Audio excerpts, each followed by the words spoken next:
अस्सलाम वालेकुम वरहमतुल्लाहि वबरकातुहू। दोस्तों, मैं आपको सिट्रस के पौधों का जो डिस्टेंस है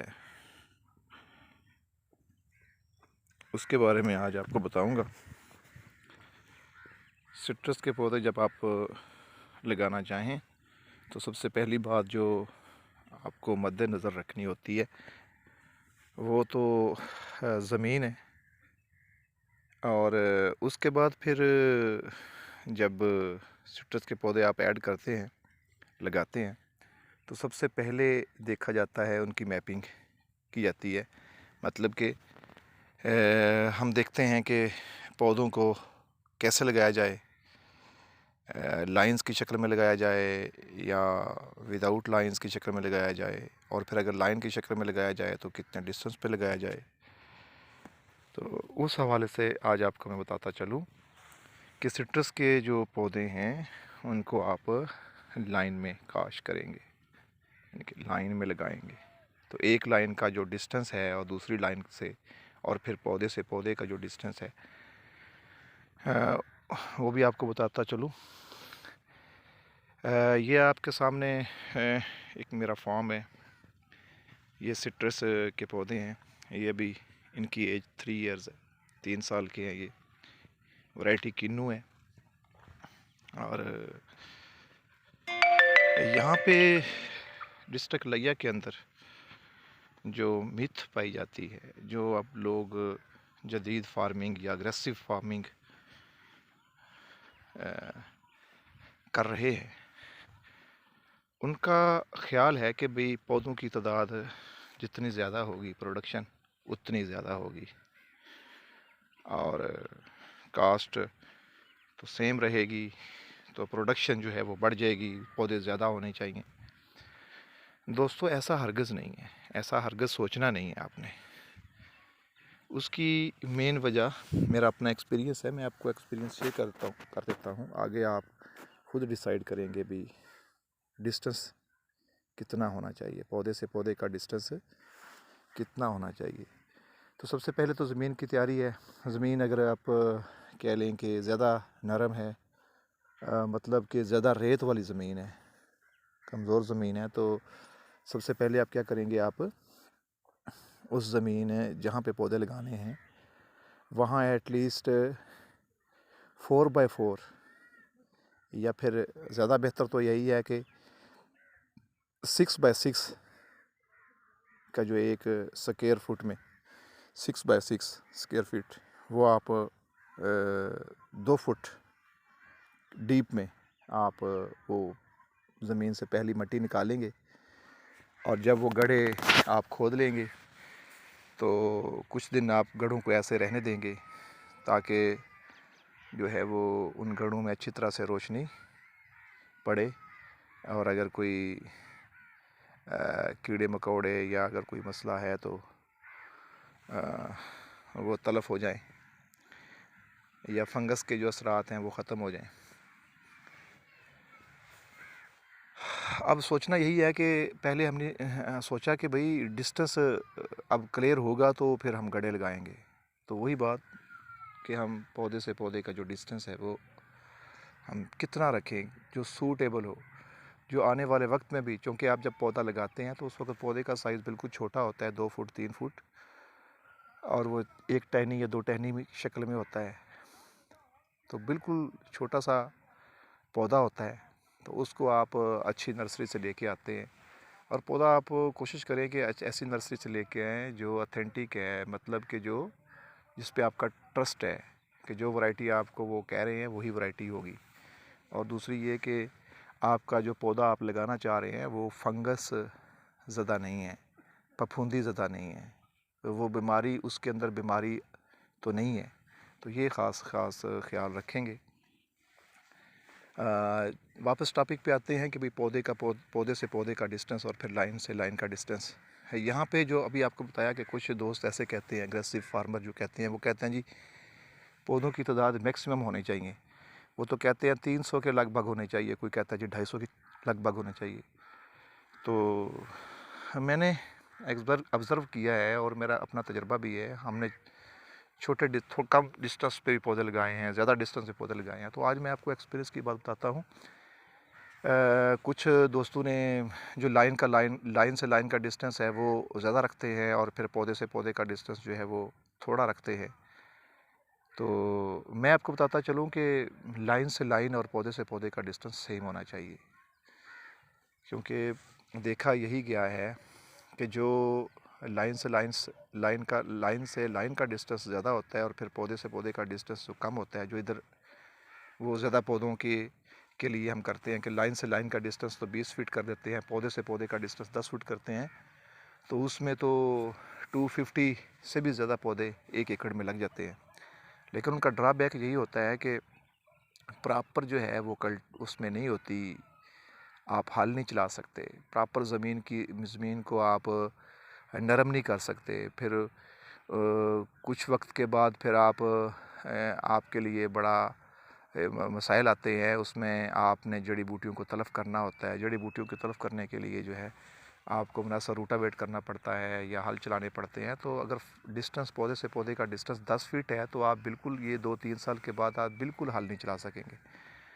और जब तक आप हमारी इन ज़मीनों पे जब तक आप हल नहीं चलाएंगे, पौधे जो है वो डिक्लाइन में चले जाएंगे। 2-4 साल, 5 साल, 8 साल तो पौधे जो है वो खुशहाल रहेंगे, लेकिन जो ही पौधे 7-8 साल के बाद वापस डिक्लाइन में आ जाएंगे। उसकी वजह यही है कि हम पौधे की ग़िज़ा पूरी नहीं कर सकते। दूसरा ये है कि यहाँ की ज़मीनों पे जड़ी बूटियों की बहुतात होती है, और जड़ी बूटियाँ तलफ़ नहीं होती प्रॉपर, उसकी हल नहीं चला सकते, रूटावेट नहीं कर सकते। तो जिस वजह से पौधे की एज भी कम हो जाती है आज। और जो कि दोस्त कहते हैं ना कि भाई इसका फल ज़्यादा आता है, प्रोडक्शन ज़्यादा आती है ज़्यादा पौधों से, वो मैं भी बताता चलूँ कि भाई अगर आप कोई भी चीज़ है, ज़िंदा चीज़ है, जानदार चीज़ है, तो उसको ग़िज़ा चाहिए, उसको हवा चाहिए, उसको रोशनी चाहिए। इसी तरह ये पौधे जो है इनको भी ग़िज़ा चाहिए, हवा चाहिए, पानी चाहिए। वो ग़िज़ा पानी के अलावा जो है और भी दूसरे भी न्यूट्रिएंट्स हैं, और रोशनी और हवा मस्ट है। तो रोशनी और हवा के लिए तो पौधे का जो मुनासिब डिस्टेंस है, सूटेबल डिस्टेंस है, जो मेरे अपने एक्सपीरियंस की बुनियाद पे कह रहा हूँ, जो मैं सही बता रहा हूँ आपको, वो 20 बाय 20 यानी कि 20 बाय 20 फीट, यानी कि पौधे से पौधे का डिस्टेंस 20 फीट और लाइन से लाइन का डिस्टेंस भी 20 फीट। मतलब किसी तरह उसके राइट साइड पे भी लेफ़्ट साइड पे भी जो है पौधे से पौधे का डिस्टेंस जो होगा वो 20 फीट होगा। ये किन्नू वैरायटी के इसमें कह रहा हूँ। अगर आप इसकी स्वीट लेमन मीठा में आते हैं तो उसका डिस्टेंस आप बढ़ा सकते हैं। आप 22 फीट या 23 फीट 24 फीट भी कर सकते हैं। मौसमी के लिए आप जो इसका साइज़ है वो आप जो डिस्टेंस है वो आप कम कर सकते हैं। वो 18 फीट जो है या 19 फीट वो बेस्ट है, सूटेबल है।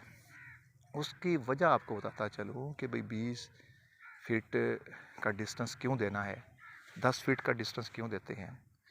तो मैं वही बताता चलूँ कि जब तक हम प्रॉपर इस पौधे को रोशनी नहीं मिलेगी, जब प्रॉपर इस पौधे को हवा नहीं मिलेगी, जब ये पौधे बड़े हो जाएंगे तो वो ना प्रॉपर इसको हवा मिलती है, ना प्रॉपर रोशनी मिलती है, जिसकी वजह से पौधे की जो प्रोडक्शन है, उसकी प्रोडक्शन का जो लेवल है, स्टैंडर्ड है, वो भी गिर जाता है, और प्रोडक्शन की जो क्वांटिटी है वो भी गिर जाती है, और पौधा जो है उसकी एज जो है वो भी कम हो जाती है। तो एक्यूरेट सूटेबल जो डिस्टेंस है वो हम अडाप्ट करेंगे, ताकि हम उस ज़मीन में जब तक ये पौधे जवान नहीं होते, हम 4 साल तक हम इसी ज़मीन से हम मुख्तलिफ़ जो क्रॉप्स हैं, मुख्तलिफ़ फसलात हैं, वो भी हम हासिल कर सकते हैं। और दूसरी बात यह है कि पौधे को मैनेज करना बड़ा आसान होता है। पौधे को मैनेज करने से मुराद यही है कि उसको चूँकि उसको हवा चाहिए, उसको रोशनी चाहिए, उसको जड़ी बूटियों से बचाना है। तो अगर प्रॉपर डिस्टेंस होगा तो आप इजीली उस पौधे को मैनेज कर लेंगे, हल चला के, रूटावेट करके, गोडी करवा के। और अगर डिस्टेंस कम होगा तो फिर आप एक ही आपके पास वो टूल बचता है इसको सफाई का, कि वो है पैराकार्ट्स या ग्लाइफोसेट लगाएं आप, हल ना चलाएं।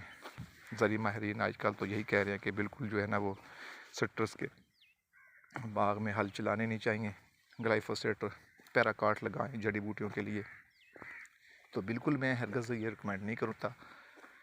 मैंने अपने एक टुकड़े में, मतलब कि मेरा सिट्रस का एक प्लाट था 5 एकड़ का, तो मैं 3 साल जो है ना उस पर यही अमल दोहराया है। मैंने उसमें कल्टीवेशन नहीं की, मतलब कि उसमें हल नहीं चलाए और पैराकार्ट यूज़ किया। तो वो मेरे पौधे इतने शानदार पौधे थे, लेकिन जब मैं हल चलाना छोड़ दिया, रूटावेट करना छोड़ दिया और पैराकार्ट और ग्लाइफोसेट तो मैं यूज़ नहीं करता, पैराकार्ट का यूज़ करना शुरू किया जड़ी बूटियों को तलब करने के लिए, तो मेरे पौधे वो डिक्लाइन होना शुरू हो गए, मतलब कि वो कमज़ोर होना शुरू हो गए और नीचे की तरफ आना शुरू हो गए, कि प्रोडक्शन भी कम हो गई और उनकी प्रॉपर जो उनकी सेहत थी पौधों की वो भी काफ़ी ज़्यादा डिस्टर्ब हुई।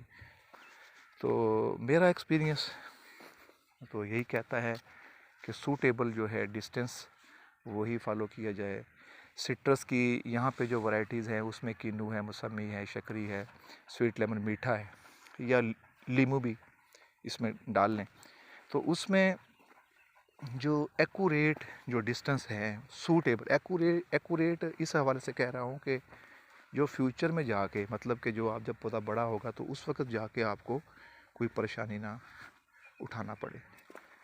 तो वो जो सूटेबल डिस्टेंस है, उसी डिस्टेंस के साथ आप इसको अपने खेत में ऐड करेंगे, तभी जाके आप जो है ना लॉन्ग टाइम के लिए, यानी कि ज़्यादा इस पौधे की एज भी ज़्यादा होगी और इस पौधे की प्रोडक्शन भी ज़्यादा होगी और इसका क्वालिटी भी, इस पौधे की प्रोडक्शन की जो क्वालिटी है वो भी अच्छी बेहतर होगी।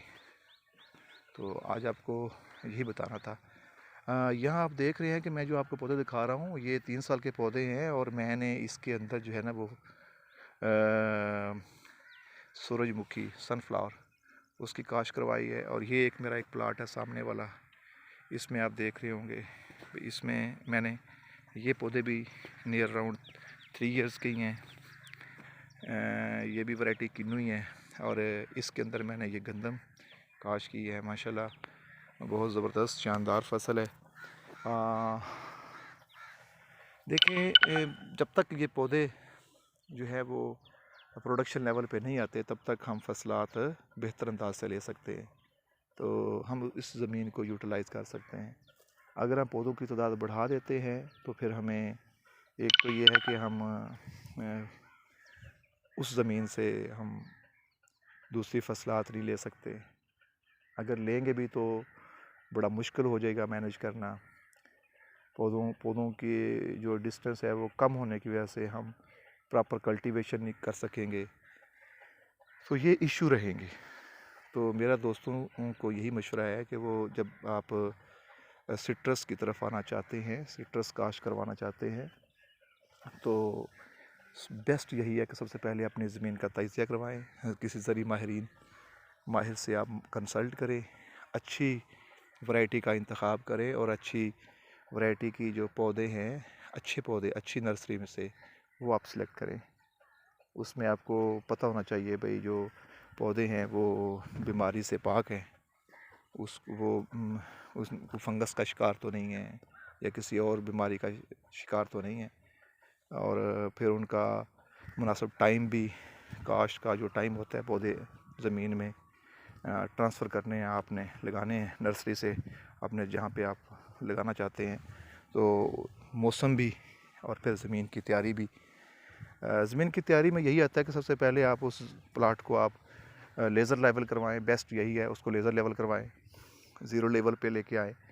और अगर ज़मीन कमज़ोर है तो मैंने वही गड्ढे लगवाएं, गड्ढों के अंदर फिर आप वही मिट्टी और कुछ उसमें गोबर मिक्स ऐड करें और कुछ चिकनी मिट्टी, भल जिसे कहते हैं नहरों की, वो उसमें ऐड करके, ये तीनों चीज़ें बराबर मिकदार में ऐड करके अब वो गड्ढे जो हैं वो दोबारा उनको आप फिल करें उसके बाद फिर कल्टी लगाएं, हल चलाएं 2-4 बार, फिर दोबारा उस पर साफ़ी लगाएं और उन्हीं जगहों पे आप जाके जो गड्ढे हैं उनके सेंटर में आप पौधे ऐड कर दें और उनको पानी लगा दें।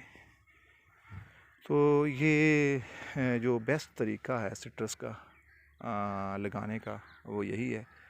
जो बेस्ट जो है टाइम है सिट्रस लगाने का वो अगस्त सितंबर है और अभी भी ये मौसम भी अच्छा है। इस मौसम में भी आप सिट्रस के पौधे ऐड कर सकते हैं। तो उसके लिए आपको ज़मीन की तैयारी है या पौधों का इंतखाब है, वैरायटी का इंतखाब है, या फिर आगे फिर ज़मीन के अंदर जो है पौधों को ऐड करना है तो वो कैसे करना है। थोड़ा सा एक और चीज़ आपको बताता चलूँ कि जब आप ज़मीन में पौधे ऐड करेंगे तो जहाँ पे आपका पाशी का जो सिस्टम है, जैसे नाला है, जिस खाला है, उस खाले के अंदर जो पानी आना है और वो आपके पौधे को जाना है, क्योंकि इधर चूँकि ट्रेंड ज़्यादा जो है वो फ्लड इरिगेशन का ही है। अगर फ्लड इरिगेशन से हट के अगर आप करना चाह रहे हैं तो फिर भी आप को ये देखना है कि भाई इस प्लाट को मैंने रूटावेट भी करना है, कल्टी भी लगाना है। तो इस हिसाब से जो बाउंड्री है, बाउंड्री से पौधे इतने हटा के लगाएं, जो पहली लाइन है बाउंड्री से वो इतने डिस्टेंस पे हो कि पौधा तैयार होने के बाद भी वहाँ से जो एक चक्कर रूटावेटर का या कल्टी का वो ट्रैक्टर गुज़र जाए। कहने का मकसद यही है कि साइडों पे आप जो है अगर जगह नहीं छोड़ेंगे, बिल्कुल जो है ना बाउंड्री के ऊपर जाके लगाएंगे तो फिर जो बाउंड्री वाले पौधे होंगे वो उनको मैनेज करना फिर और मुश्किल हो जाएगा, क्योंकि वो एक साइड से तो वो रूटावेट हो जाएंगे, उसमें जो ज़मीन है वो रूटावेट हो, लेकिन उनके दूसरी साइड पे चूँकि वो हल नहीं चल सकेगा, जिसकी वजह से वो पौधे कमज़ोर रह जाते हैं, या वो जो जड़ी बूटियाँ हैं वो उगती रहती हैं और उनके बीज फिर आगे पूरे खेत में जाते हैं। तो यही एक बेस्ट टिप है कि जब आप लगाएं तो पहले ये है कि सूटेबल डिस्टेंस, किन्नू के लिए 20 फीट, मौसमी के लिए 18 फीट और स्वीट लेमन के लिए 22 फीट या 23 फीट। और इसी तरह अगर आपने लीमू लगाना है तो वो भी बेशक आप 17 या 18 फीट के ऊपर आप लगा सकते हैं। अगर चाइना का वैरायटी लगानी है तो बिल्कुल आप 15 फीट पे भी लगा सकते हैं, 16 फीट पे भी लगा सकते हैं। लेकिन जो देसी लीमू है उसका पौधा चूँकि साइज़ में बड़ा हो जाता है तो उसके लिए 18 फीट होना चाहिए डिस्टेंस। तो दोस्तों आज की ये जो वीडियो है आई थिंक ये काफ़ी लंबी हो गई है, काफ़ी चीज़ें आपको मैंने बताना थी तो मैंने आपको बताई। दुआओं में याद कीजिएगा और अगर हो सके तो इसको सब्सक्राइब कीजिएगा, मेरे इस चैनल को फॉलो कीजिएगा। Bundle of thanks. अस्सलाम वालेकुम वरहमतुल्लाहि वबरकातुहू।